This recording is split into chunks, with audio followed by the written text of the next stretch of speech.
गांव की जिठानी।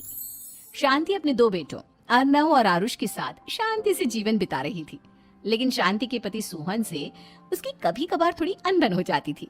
एक दिन शांति रोज की तरह सुबह का खाना बना रही थी, तभी दरवाजे की घंटी बजी। घंटी की आवाज सुनकर वो दरवाजे की ओर जाती हुई कहती है, अरे आती हूँ, कौन है? सब्र करो। शांति दरवाजा खोलती है तो देखती है कि उसके जेठ मोहनदास सामने खड़े होते हैं। वो सक पकाकर अपना घूंघट करती है और पैर छूकर कहती है, आइए आइए जेठ जी। कैसी हो शांति? जी मैं तो बिल्कुल ठीक हूँ, सब आपकी मेहरबानी है भाई साहब। शांति और मोहनदास की बातें सुनकर शांति का पति सोहन और उसके दोनों बेटे बाहर आ जाते हैं। अरे भैया राम राम, कैसे हो आप? राम राम भाई। अरे शांति, ऐसे खड़ी खड़ी क्या देख रही हो? चाय कॉफी कुछ लेकर आओ, भैया आए हैं। शांति तेजी से रसोई की ओर आगे बढ़ती हुई कहती है, अरे मेरी माँ, गेट खोलने के चक्कर में मेरे तो चावल ही जल गए। वो दौड़ी दौड़ी रसोई में जाती है और देखती है कि सारे चावल जल गए हैं।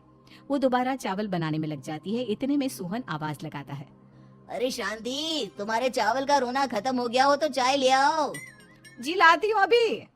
शांति जल्दी जल्दी चाय बनाती है और मोहनदास को चाय देती है। सब एक दूसरे की खैर खबर पूछते हुए चाय पीते हैं। चाय खत्म होती ही मोहनदास शांति की ओर देखते हुए मजाक में कहते हैं, शांति, अब तुम्हारी चाय में दम नहीं रहा, अब हमें चाय बनाने वाली बदलनी पड़ेगी। ये कैसे मुमकिन होगा जेठ जी? घर और बाहर का सारा काम मुझे ही करना पड़ता है और कभी कभी जल्दी जल्दी के चक्कर में काम बिगड़ जाते हैं, जैसे आज चावल जल गए। अरे इसी का तो हल लेकर आया हूँ। मैंने रिश्ता देखा है अर्नव और आरुष के लिए। दोनों लड़कियां बहुत सुंदर और सुशील हैं। अगर आप दोनों इजाजत दें तो बात करूँ आगे। सोहन और शांति रिश्ते की बात सुनकर कहते हैं, अब ठीक है, बात चलाइए ना भैया, पर पहले लड़की के बारे में कुछ बताइए तो सही। हाँ हाँ भाई साहब, लड़की कैसी है, परिवार कैसा है, कहाँ के रहने वाले हैं? देखो, परिवार तो बहुत अच्छा है, पर वे दोनों लोग बहुत गरीब हैं। दहेज में कुछ मिलेगा नहीं। अरे हमें दहेज में कुछ चाहिए भी नहीं, बस लड़की संस्कारी होनी चाहिए। एक लड़की तो पढ़ी लिखी है और शहर की रहने वाली है, पर दूसरी अपनी गरीबी की वजह से पढ़ ना सकी और गांव में रहती है, लेकिन दोनों है बहुत खूबसूरत। अगर तुम सबको देखते ही पसंद ना आ जाए तो मेरा नाम बदल देना। हाँ, पर तो हम आके मूंद कर भरोसा कर सकते हैं भैया। आप आगे बात चलाइए, हम शादी करने को तैयार हैं। कुछ ही दिन में अर्नव और आरुष की शादी हो जाती है। आरुष की शादी अनपढ़ लड़की मंजरी से हो जाती है, जो कि बहुत भोली भी होती है, और अर्नव की शादी पढ़ी लिखी लड़की तनुजा से हो जाती है, जो कि घमंडी और चालू होती है। एक दिन मंजरी घर के काम कर रही थी कि अचानक शांति उसे आवाज लगाती है, बड़ी बहू, ओ बड़ी बहू, मंजरी जल्दी यहाँ आओ। मंजरी जल्दी जल्दी शांति के पास जाती है। बेटा मेरे पैर दबा दे, बहुत दर्द हो रहा है। जी माँ जी, बस बर्तन धोकर आती हूँ। अरे बैठ यहाँ, मेरे पैर में बहुत तेज दर्द हो रहा है, बर्तन छोटी बहू धो लेगी। मंजरी शांति के पैर दबाने लगती है तो शांति तनुजा को आवाज लगाती है, छोटी बहू, आ छोटी बहू। तनुजा थोड़ी देर से आराम से चलकर आती है। जी माँ जी, आपने बुलाया मुझे? आपको कोई काम था क्या? तू कुछ काम कर रही है या? शांति की बात काटते हुए तनुजा बोलती है, कुछ नहीं माँ, फोन पर अपने घर पर बात कर रही थी। अरे बाद में बात करियो अपने घर वालों से, पहले जाके बर्तन धो ले। तनुजा मुंह बनाते हुए अपनी जिठानी की ओर देखती है और मन ही मन कहती है, ये महारानी वहाँ बैठी है, ये नहीं कि बर्तन धो ले। मैंने इतनी पढ़ाई बर्तन धोने के लिए की थी क्या? तनुजा दांत पीसकर वहाँ से चली जाती है। अगले दिन सब दफ्तर चले जाते हैं, तभी डाकिया चिट्ठी लाता है। शांति चिट्ठी लेकर मंजरी से कहती है, बड़ी बहू, जरा छोटी बहू को बुलाना, एक चिट्ठी आई है। मेरी तो आंखें कमजोर है तो मुझसे पढ़ा नहीं जाएगा। मंजरी तनुजा के पास जाकर कहती है, तनुजा, तुम्हें माँ जी बुला रही हैं। मुझ पर हुक्म मत चलाओ, काम बताओ काम। अरे मैंने तुम पर कहाँ हुक्म चलाया, और हुक्म चला भी दूंगी तो क्या हुआ, तुम तो मेरी छोटी बहन की तरह हो ना। तुम जैसी अनपढ़, जाहिल और गांव की गवार मेरी बहन नहीं हो सकती। बेचारी मंजरी तनुजा की बात सुनकर अपना सा मुंह लेकर रह गई। कोई चिट्ठी आई है, माँ जी तुमसे पढ़वाना चाहती है, बस इसलिए बुला रही हैं। मुंह टेढ़ा करके तनुजा मंजरी का मजाक बनाती हुए कहती है, अनपढ़ कहीं की। तनुजा का ऐसा बर्ताव देखकर बड़ी बहू बहुत दुखी होती है। तनुजा को अपनी पढ़ाई का घमंड इतना हो गया कि अब वो घर के कोई काम नहीं करती और अपनी जिठानी का मजाक बनाती रहती। तनुजा का ये बर्ताव अब उसकी सास को भी नजर आने लगा था। एक दिन शांति ने अपनी बड़ी बहू से कहा, मंजरी, तनुजा हर समय तुम्हारा मजाक उड़ाती है, तुम्हें गुस्सा नहीं आता क्या?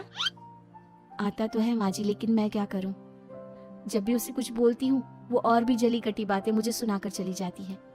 मैं उसे अपनी छोटी बहन की तरह प्यार करती हूँ, लेकिन उसके दिल में मेरे लिए कोई इज्जत नहीं। बहू, तूने वो कहावत सुनी है, जुल्म करने वाले से ज्यादा जुल्म सहने वाला अपराधी होता है। मंजरी अपनी सास का इशारा समझ जाती है।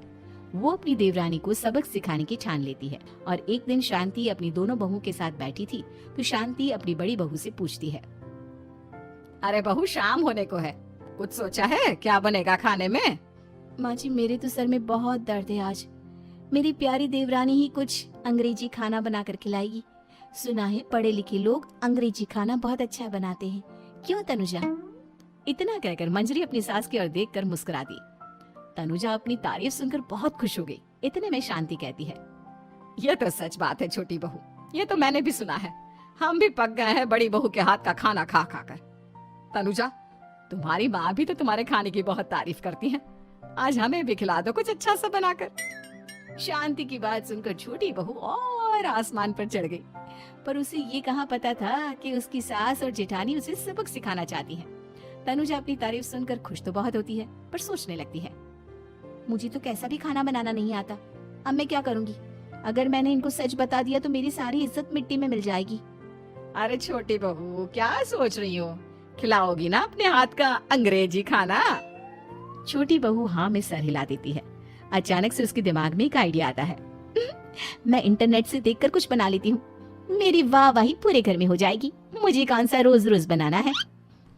माँ जी, आज आप सबको ऐसा खाना खिलाऊंगी, ऐसा खाना खिलाऊंगी कि। इतने में शांति छोटी बहू की टांग खींचते हुए कहती है कि पता नहीं कैसा खाना खिलाओगी, ए ऊपर वाले हमारी रक्षा करना। इतना बोलकर शांति और मंजरी दोनों जोर जोर से हंसने लगते हैं। अब तनुजा रसोई घर में चली जाती है और खाने की तैयारी करने लगती है, पर उसे रसोई घर की चीजों के बारे में तो कुछ नहीं पता। जैसे तैसे सारी चीजें निकालती है और इंटरनेट पर देखकर खाना बनाती है। कुछ ही देर में सब लोग घर आ जाते हैं। अरे सुनते हो, आज का खाना हमारी छोटी बहू बना रही है। अरे वाह, आज तो फिर कुछ अंग्रेजी खाना खाने को मिलेगा। कुछ ही देर में खाना बन जाता है तो छोटी बहू सबका खाना लगा देती है। इतने में बड़ी बहू कहती है, क्या बात है देवरानी जी, आज तो बहुत अच्छी खुशबू आ रही है। ये बात तो सही कही बड़ी बहू तूने, खुशबू तो अच्छी है, ऐसी खुशबू तो मेरे खाने में भी नहीं आती। सब मिलकर छोटी बहू की बहुत तारीफ करते हैं और छोटी बहू सातवें आसमान पर बैठ जाती है। अब सभी खाना खाते हैं। जल्दी जल्दी दो, अब तो मुंह में पानी आ रहा है। हाँ हाँ, मुझसे भी नहीं रुका जा रहा। जैसे ही सोहन एक निवाला खाता है तो उसकी आंखों से पानी आने लगता है। ये देखकर शांति सोहन से पूछती है, क्या हुआ जी, खाना इतना अच्छा बना है कि आंखों से पानी आ गया? सोहन चुप रहता है और धीरे धीरे से खाना शुरू कर देता है। इतने में सोहन छोटी बहू से कहता है, बेटी तुम भी तो खाओ, तुम क्यों रुकी हो? खाना सच में बहुत अच्छा है। ये कहकर सोहन जोर से हंस देता है। फिर सब खाना खाने लगते हैं, लेकिन खाने में नमक और मिर्च तेज हो गई थी। तनुजा से कोई कुछ नहीं बोलता, बल्कि उसे भी खाने को कहते हैं। जैसे ही छोटी बहू खाना खाती है वो पानी पानी कहकर चिल्लाती है, पानी, इसमें तो पानी। ये खाना तो सच में इतना अच्छा बना है कि हमारे साथ साथ देवरानी जी भी इसके स्वाद को कभी नहीं भूल पाएंगी। सही कहा बहू। तनुजा को अपनी गलती का एहसास हुआ और उसने अपनी सास से कहा, माँ जी ये मेरी गलती नहीं है, इंटरनेट पर दिखाया था कि 4 चम्मच नमक और मिर्च डालने हैं। अब मंजरी को भी मौका मिल गया और उसने तनुजा पर तंज कसा, नाच न जाने आंगन टेढ़ा, हर जगह अपनी पढ़ाई दिखाती हो, दूसरों का मजाक उड़ाती हो। अब पता चला ना, हर चीज में पढ़ाई काम नहीं आती। और तुम तो शहर में रही हो, तुम्हें तो मुझसे भी अच्छा खाना बनाना आना चाहिए ना। बेटा, अगर तूने ठीक से सब सीखा होता तो आज तुझे शर्मिंदा नहीं होना पड़ता। बात शहर या गांव की नहीं होती। मंजरी गांव से आई है, लेकिन उसे घर का काम करना और खाना बनाना सब अच्छी तरह से आता है। तुम शहर में रही हो, तुमने ये सब क्यों नहीं सीखा? छोटी बहू सर नीचा कर सबसे माफी मांगती है और बहुत शर्मिंदा होती है। दीदी मुझे माफ कर दो, मैंने आपको बहुत बुरा भला कहा, पर आपने मुझे हमेशा ही माफ किया। आज मुझे अपनी गलती का एहसास हो गया है। अब दोनों बहुएं मिलकर घर का काम करने लगी और एक दूसरे को अपने गुण बांटने लगी। मंजरी ने अपनी देवरानी को खाना बनाना और घर का काम करना सिखाया, वहीं तनुजा ने भी अपनी जिठानी को पढ़ना लिखना सिखाया। शांति और सोहन ऐसी बहुएं पाकर बहुत खुश थे।